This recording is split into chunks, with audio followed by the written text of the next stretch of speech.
जय गजानन जय श्री राम हर हर महादेव। पिछले वीडियो में हमने जाना कि 4 पहर का जो समय है, प्रातः से लेकर के सायंकाल तक का जो समय है 12 घंटों का, उसमें क्या करना है, क्या काम करना है, क्या कार्य नहीं करना है। तो आगे के हम सदाचार के प्रकरण दूसरे भाग में ये जानेंगे शयन के बारे में। शयन मतलब शयन तो मतलब आप नॉर्मल करते ही हैं। पशु भी सोते हैं, मनुष्य भी सोते हैं, पशु पक्षी सभी, पेड़ पौधे लताएं वृक्ष सभी सोते हैं।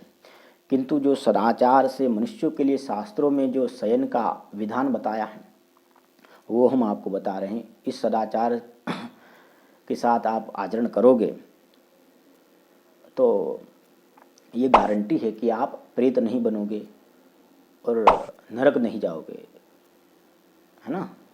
तो सदाचार के अंदर ही शयन कैसे करना है वो हम आपको शास्त्रों से जो है वो प्रमाण के साथ में आपको शयन करना सिखाएंगे।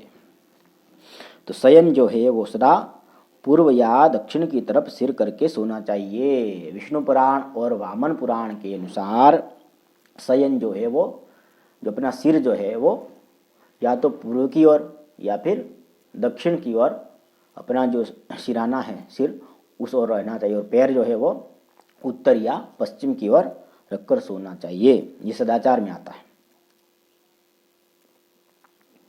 देखिए, मैं कोई बात अपने मन से नहीं कहूँगा, आपको प्रमाण के साथ में कहूँगा। जो ये अभी जो कहा ये विष्णु पुराण और वामन पुराण से कह रहा हूँ, मैं अपने मन से नहीं कह रहा हूँ। सोने से विद्या प्राप्त होती है। देखिए, पूर्व की तरफ सिर करके सोने से विद्या प्राप्त होती है। जो सूरज भगवान उगते हैं, उदित होते हैं, उनकी ओर सिर करके जो सोता है, मतलब बच्चों को ज़्यादा उधर ही सुलाना चाहिए। तो उधर जो सिर करके सोता है उसको विद्या की प्राप्ति होती है।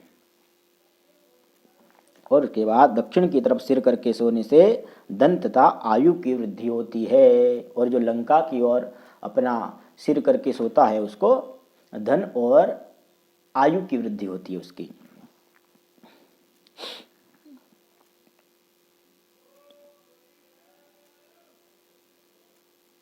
उसके बाद में बताया है पश्चिम की तरफ सिर करके सोने से प्रबल चिंता होती है। आत्मनी दिशा में यदि आप सिर करके सोते हैं तो आपको चिंताएं से आप घिरे रहेंगे। डिप्रेशन, आपकी मृच्छा भाषा में कहे तो डिप्रेशन से आप घिरे रह सकते हैं। और उत्तर की तरफ सिर करके सोने से हानि तथा मृत्यु होती है, अर्थात आयु क्षीण होती है। देखिए, उत्तर की तरफ सिर करके सोने से तुरंत नहीं मर जाओगे। यदि कोई बीमार है, निरंतर मतलब बेड रेस्ट से गुजर रहा है, तो उसको आप यदि उत्तर की ओर सिर करके सुलाओगे तो मतलब 2-3 महीने में वो मतलब 5-6 महीने जीता था, वहाँ पर 3 महीने ही जिएगा। मतलब आयु क्षीण होती है उसकी। और कोई भी सोए मतलब उसको धीरे धीरे आयु क्षीण होती जाती है। और उसके बाद में अधोमुख होकर सोना, नग्न होकर सोना, दूसरे की सैया पर, टूटी हुई खाट पर तथा जनशून्य घर में नहीं सोना चाहिए। देखिए, ये हम आपको बता रहे लघु व्यास संहिता से। इसमें कहा है कि अधोमुख होकर सोना, जो उल्टे सोते हैं ना, मुंह नीचा करके, मतलब ऐसे तैरते वैसे सोते हैं, तो ऐसे भी नहीं सोना चाहिए, सदाचार नहीं है। और नग्न होकर भी नहीं सोना चाहिए। और दूसरे की सैया पर, किसी और का चारपाई मतलब खाट है उस पर भी आपको नहीं सोना चाहिए। इससे चाहे आप जमीन पर सो जाइए। मेरी तरह हम कई सालों से जमीन पर ही सो रहे हैं, मतलब बिछा कर, कुछ न कुछ चटाई है, कुछ दरी है, बिछा कर सो जाइए। उसके बाद में टूटी हुई खाट पर भी नहीं सोना है, मतलब नीचे सिर लटका के सोते हैं ना, नवार टूटी हुई होती है, बीच में से रस्सियाँ, तो उस वैसे भी आपको नहीं सोना, टूटी हुई खाट पर भी नहीं सोना है। उसके बाद में जनशून्य घर में भी नहीं सोना है। देखिए, जनशून्य मतलब जिस घर में आप अकेले हैं और कोई भी नहीं है, तो ऐसे घर में भी आपको नहीं सोना है। और इसमें तो नहीं है, किंतु मैंने कई अन्य ग्रंथों में पढ़ा है कि बत्ती बुझा कर भी नहीं सोना, मैं अंधेरे में भी आपको नहीं सोना है। तो इसलिए जो कहते हैं ना, लाइट बंद करके सोते हैं, वैसे भी आपको नहीं सोना है, वो भी सदाचार नहीं है। मतलब कुछ 0 वाट का बल्ब है या कुछ छोटा, मतलब कुछ भी रोशनी है वो करके सोइए, बिल्कुल अंधेरे में मत सोइए। उसके बाद में जो विशाल बड़ी न हो, टूटी हुई हो, ऊंची नीची हो, मेली हो, अथवा जिसमें जीव हो या जिस पर कुछ बिछा हुआ न हो, उस सैया पर भी नहीं सोना चाहिए। टूटी खाट पर नहीं सोना चाहिए। बांस या पलास की लकड़ी पर कभी नहीं सोना चाहिए। देखिए, बांस की जो खाट बनी हुई हो बांस की लकड़ी से, उस पर भी नहीं सोना। जो पलास की लकड़ी से खाट बनी हो उस पर भी नहीं सोना है। सिर को नीचा करके लटका कर नहीं सोना चाहिए। देखिए, इस लटका कर सिर को नहीं सोना चाहिए, पीछे कुछ तकिया रख देना चाहिए, है ना। लटका कर नहीं सोना चाहिए सिर को। और झूठे मुंह नहीं सोना चाहिए। देखिए, मतलब जो सदाचार से रहते आए हैं वो तो मतलब शिखा बांध करके, आचमन आदि करके, पवित्रता से स्वच्छ होकर के सोते हैं। किंतु जो नए हैं, नवोदित टेढ़े बालक हैं, उनको हम बता दें कि झूठे मुंह नहीं सोना चाहिए। जैसे कोई खाए हुए हो, चाय पी करके सो जाते हो या फिर कुछ खाकर सो जाते हो, ऐसे नहीं सोना है आपको। यदि आपने भोजन किया है तो सोला कुल्ला करके सोना है और आचमन करके। आचमन नहीं भी किया तो कान पकड़ लीजिए, और कान नहीं पकड़ो तो आचमन के लिए भगवान ग्रंथों में विधान बताए हैं भगवान ने, मुनीषियों ने, कि आचमन, जैसे कि आपके पास में पर्याप्त जल नहीं है तो आप ये अंगूठे से कान पकड़ लीजिए तो आपका आचमन हो जाता है। और यदि ऐसा नहीं कर पाए तो ऐसे ऐसे भी करके 3 बार आचमन हो जाता है। और ऐसा भी नहीं कर पाए तो गौ माता के पीछे आप हाथ लगा दीजिए, फिर भी आपका पवित्र हो जाओगे, आपका आचमन हो जाएगा। मतलब बहुत सारे मतलब आचमन के अन्य उदाहरण हैं, मतलब तरीके हैं, आप कर सकते हैं। और नग्न होकर नहीं सोना चाहिए और झूठे मुख भी नहीं सोना चाहिए। और सूने घर में अकेला नहीं सोना चाहिए। देव मंदिर में, शमशान में भी नहीं सोना चाहिए। देखिए, किसी देवता का मंदिर है उसमें भी रात को नहीं सोना चाहिए, और शमशान में भी नहीं सोना चाहिए। और सूने घर में हमने पहले आपको बता दिया नहीं सोना है। और अंधेरे में नहीं सोना चाहिए। देखिए, यहाँ पर आ गया, हम सोच रहे थे नहीं आएगा किंतु यहाँ पर आ गया है। ये जो है वो आपको पद्म पुराण के सृष्टि खंड से हम बता रहे हैं। अंधेरे में नहीं सोना चाहिए। भीगे पैर नहीं सोना चाहिए। देखिए, गीले पैर भोजन करने का तो विधान है, किंतु गीले पैर सोने का विधान नहीं है। पैर को सूखा कर सोइए। सूखे पैर सोने से लक्ष्मी की प्राप्ति होती है, और जो गीले पैर तो इसका उल्टा, दरिद्रता आती है। निद्रा के समय मुख से तांबुल, सैया से स्त्री, लाट से तिलक और सिर से पुष्प का त्याग कर देना चाहिए। रात्रि में पगड़ी बांधकर नहीं सोना चाहिए।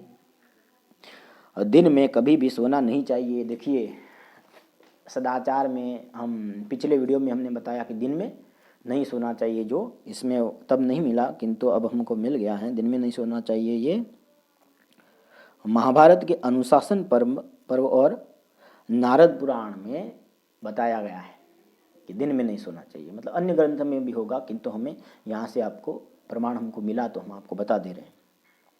दिन में कभी नहीं सोना चाहिए। देखिए, दिन में बिल्कुल भी नहीं सोना चाहिए।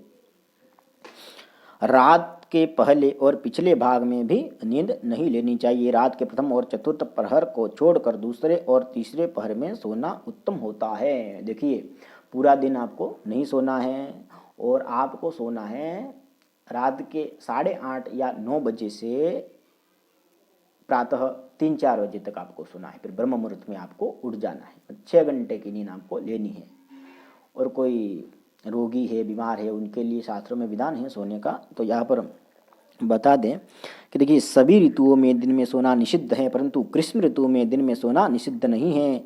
इसके सिवाय बालक, वृद्ध, स्त्री सेवन से कृष, क्षत रोगी, क्षीण, मद्यप, यान वाहन यात्रा अथवा परिश्रम करने से थके हुए, भोजन न करने वाले, मेद, स्वेद, कफ, रस, रक्त से क्षीण हुए और अजीर्ण रोगी मुहूर्त भर, मुहूर्त मतलब 48 मिनट तक सो सकते हैं। दिन में के लिए दिन में सो सकते हैं। जिन्होंने रात में जागरण किया है वे भी रात्रि जागरण के आधे समय तक दिन में सो सकते हैं। जिन्होंने रात्रि में जागरण कर लिया है, मतलब सत्संग किया है, भजन कीर्तन किया है, भगवान का नाम स्मरण किया है, मतलब भगवान के लिए जो रात्रि में जागा है, तो वो थक कर जितनी रात जागा है वो दिन में उतने समय तक सो सकता है। और कोई बीमार है, कोई बच्चा है, तो वो दिन में 48 मिनट तक सो सकता है। और ग्रीष्म ऋतु में आप सो सकते हो, उसमें शास्त्र ने विधान बताया है, मतलब कुछ नहीं होता, ग्रीष्म ऋतु में सो सकते हैं। ब्रह्म मुहूर्त में मतलब एक तो संध्या में नहीं सोना है, और ब्रह्म मुहूर्त में सुबह प्रातः 6 से मतलब 3 से 6 बजे के बीच में जो समय है प्रातः जल्दी, तो उसमें भी आपको नहीं सोना है। ब्रह्म मुहूर्त में तो उठे जाना है। कि ये गांव से नैऋत्य कोण में, कहाँ आ गए हम,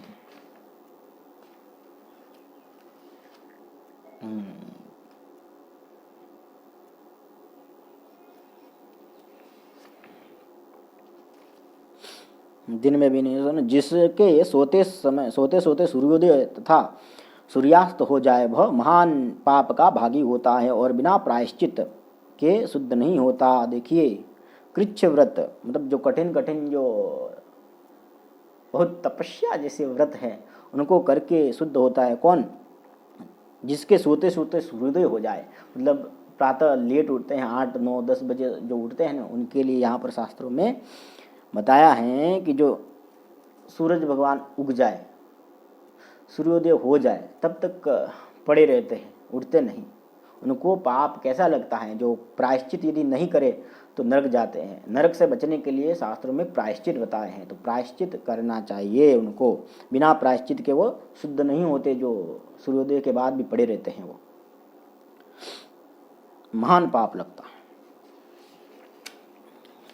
तो जो मनुष्य रुग्णावस्था को छोड़कर सूर्योदय या सूर्यास्त के समय सोता है वह प्रायश्चित का भागी होता है। देखिए, जो रोगी है, बच्चा है, फिर तो उसके लिए कोई पाप नहीं है, मतलब भगवान ने यहाँ पर उनको दिया है अवसर। किंतु जो रोगी नहीं है, स्वच्छ है, मतलब ठीक ठाक है, हट्टा कट्टा एंड ओवर स्मार्ट, ऐसा जो मनुष्य सोता है सूर्योदय तक या फिर सूर्यास्त के समय, मतलब शाम को 6 से 8 बजे के बीच में, मतलब संध्या वेला में, एक ही वेले आपकी भाषा में कहे तो एक ही वेले में यदि सोता है तो उसको पाप लगता है, तो वो प्रायश्चित के बिना शुद्ध नहीं होता, प्रायश्चित का भागी होता है। तो दिन में और सूर्योदय के बाद सोना आयु को क्षीण करने वाला है। प्रातःकाल और रात्रि के आरंभ में भी नहीं सोना चाहिए। देखिए, रात्रि के आरंभ में मतलब 6 से 8 बजे जो हमने बताया वो रात्रि का आरंभ है, उसमें भी आपको नहीं सोना है। और दिन में तो बिल्कुल नहीं सोना है, सूर्योदय के बाद तक नहीं सोना है, और इससे आयु क्षीण होती है भाई। स्वस्थ मनुष्य को आयु की रक्षा के लिए ब्रह्म मुहूर्त में उठना चाहिए। जिसको आयु की कामना है कि हम शतायु हो, हम 100 वर्ष तक जिए, तो ऐसी आयु की कामना वाले पुरुष को दिन में कभी नहीं सोना चाहिए।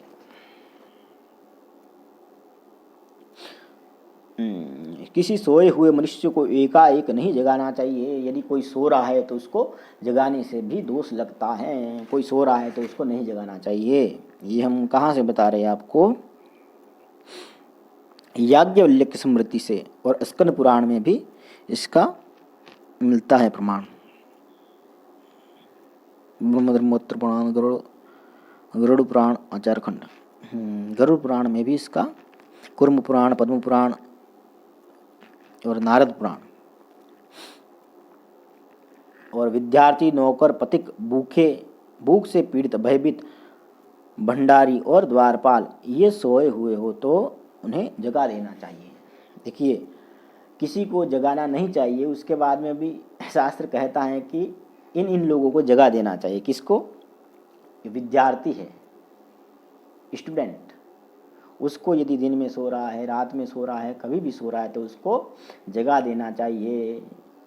विद्यार्थी का सोना मतलब अच्छा नहीं माना जाता विद्यार्थी के लिए। तो मैंने 10वीं में कहीं पढ़ा था श्लोक कि काकचेष्टा बको ध्यानम स्वान निंद्रा अल्पाहार, मतलब विद्यार्थी को कौवे जैसी चेष्टा रखनी चाहिए। बको ध्यानम, जैसे बगुला एक टांग पर बैठता है ना नदी के किनारे मछली के ताक में, कब मछली आए ठप से पकड़ के वो उड़ जाता है, वैसे बको ध्यानम विद्यार्थी को निगाहे जो नज़र है वो पुस्तक में जमा कर रखनी चाहिए बगुले की तरह। को ध्यान में स्वान निंद्रा, कुत्ते जैसी नींद लेनी चाहिए विद्यार्थी को। मतलब कुत्ता जैसे सोता है तो अपन पीछे से जाते हैं तो हल्के पैर की आहट से कुत्ता उठ जाता है, जग जाता है।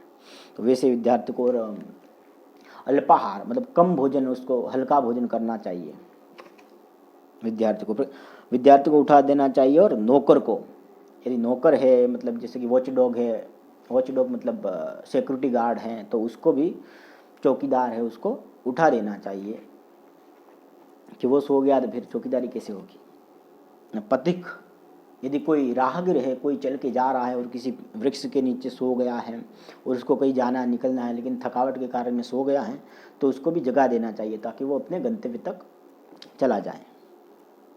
और भूख से पीड़ित, कोई भूखा यदि सो रहा है, मतलब भूखे ही सो गया, तो उसको उठा करके भोजन करा देना चाहिए, उसका तो आपको दोष नहीं लगेगा। और भयभीत, कोई भय से पीड़ित है तो वो यदि उसको नींद आ गई तो उसको भी उठा देना चाहिए, क्योंकि भय से कहीं हार्ट अटैक हो गया तो सोया ही रह गया, तो इसलिए उसको भी उठा देना चाहिए।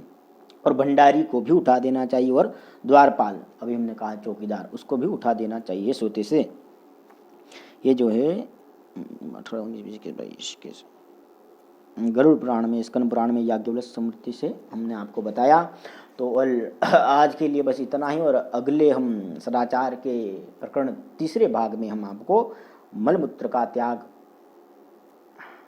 इसके बारे में हम आपको बताएंगे कि कैसे करना है। आप नित्य करते ही रहते हैं लेकिन सदाचार से करो। जो भी कर्म आप कर रहे हो, प्रातः से लेकर के शाम तक, उठने से लेकर के सोने तक, आप दिनचर्या में यदि सदाचार से शास्त्रों में जैसे कहा है वैसा आचरण आप यदि करते हैं तो आपको मुक्ति, मोक्ष, वैकुंठ जो भी शास्त्रों में बताया है वो आपके कर्मों के अनुसार आपको मिलेगा। लेकिन आप मनमाना करते हैं दिनचर्या में, आप जो भी है मतलब मलमूत्र का त्याग है, उठना, बैठना, सोना, खाना, पीना, सब शास्त्रों के अनुसार करते हो तो ठीक है। शास्त्रों के विरुद्ध जाकर आप करते हैं तो आप वानर ही हैं। और मनमाना आचरण करने से आप नरकगामी होंगे, नरक जाएंगे, प्रेत बनेंगे, ये सब होगा। तो एक बार फिर से सभी को जय गजानन, जय श्री राम, हर हर महादेव।